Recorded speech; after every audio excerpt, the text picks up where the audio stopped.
Welcome to Wondershare Filmora. My name is Sylvia, and today we'll be diving into some of the tools inside Wondershare Filmora, more specifically those from the basic panel. So let's go. So first things first, we want to open up Wondershare Filmora in our computer, of course. And I want to import something for us to edit here. Just give me a second. All right, so we have this little 2-3 second video of my cat that we're going to use for today's demo. So now, I don't know if you noticed, but it just popped open with this new little tab, which is the basic panel, which is what we're going to be talking about today. So we have transform, compositing, background, auto enhance, and drop shadow. So let's first close this all up and start from the top. Look at transform. So under transform, the first thing we see is scale. Now there's a bunch of different ways you can use each of these tools. So the first option is you just come right here to the numbers and you drag to one side, to the other side, to drag it up and down. You can also type in a specific number. So in this case, let's type in 100 to revert back to normal. We also can come right here into the canvas. You can see the video is selected. So we can click on a corner and scale it up and down as well. And if you want to scale not uniformly, so if you don't want it to lock the x-axis with the y-axis, you can click right here in this little lock icon, click it once, and it will unlock. So now if we stretch one or the other, it will distort the image. So it may be interesting if you're doing some sort of different effect. But for now, I want to keep it as the original. So I can click right here in this little arrow and revert it back to normal.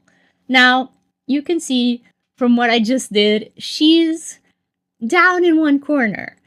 She's not in her original position, which is a great segue into the next tool, which is position. So as we can see, we have the x-axis, so we can move her horizontally. And we have the y-axis, where we can move her up and down. And once again, can input a specific number in one or the other. We can put 200. We can move her around right here in the canvas. Or we can, again, click the arrow to revert it back to normal and have her centered in the frame. Now, another thing we can do with this footage is we can rotate it. So you can see right here, this little circle icon. We can click and drag to rotate. We can click here as we've done before to rotate, back and forth. We can say 180 to have her upside down. We can click here to revert back to normal. But if we want to be more specific, we can come right here to flip and flip her right or left in 90-degree increments. Another thing we can do with flip, which is pretty fun if you want to do some sort of different compositions, you can mirror the footage. So mirror horizontally or vertically, which can be super fun if you want to do sort of a collage. Okay, so that's the transform part. Let's close this up and let's open compositing. So under compositing, you'll find blend mode and opacity. Opacity is pretty self-explanatory. You can make it more or less transparent. You can drag it left and right. You can put, 50% opacity, and you can revert it back to normal. But under blend modes, that's where the fun begins. And if you're familiar with photo or video editing, you may have seen this in photo or video editing apps. But if you're not, don't worry. The best way I can explain blend modes is it's like you're creating a filter on top. But for this, we actually need a photo or video to put on top to use as the root of the filter. So let me grab one real quick. We're gonna use this one. So I'm going to drag this into my timeline over the top of the current footage. For this one, I'm going to keep the project setting so I don't mess with what we're doing here. All right, so now we can't see the cat anymore because we have this colorful pixel art thing over the top, but that's where blend mode comes in. So we can come here to blend mode, and now it's on normal, but we can come here and say we want to use the darken mode. We can use multiply, we can use color burn, linear burn, lighten screen, or color dodge. My advice is really to have fun with this. Test different things out, be creative, and really make it work for you, because video projects come in various shapes and sizes, and it's all about having fun. At least that is true for me. We've seen compositing, and now let's close it up and let's look at background. So for that, I'm actually going to first make her smaller so you can actually see the background of essentially the canvas that we're working on. We're going to first toggle this on. We can toggle it on or off. And if you noticed, this added a little background. Now, the default is the blur. As you can see, it just takes the footage you have, puts it in the background with a blur effect.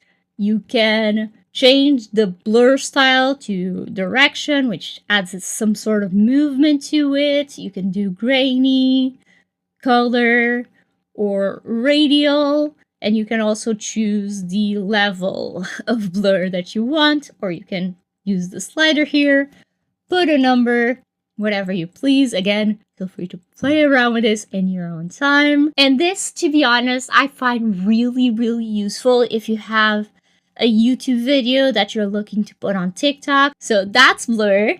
Now we can also put color, so we can choose any color we want. Can do a pinkish purple, we can do this green, anything you'd like. You can select, again, any color of the rainbow. This can be fun as well, especially if you're doing like a collage effect, can be pretty fun. But even more fun, at least for me, is pattern. So this, you're able to choose from a selection of patterns they have. To be honest, this one's probably my favorite. Let me make her smaller. Basically, these concentric hearts. We also have this that's very in your face. We have this gradient that I really like the colors of, kind of mimics that image we had before. We can use something like this. Again, totally play around with it and make it your own.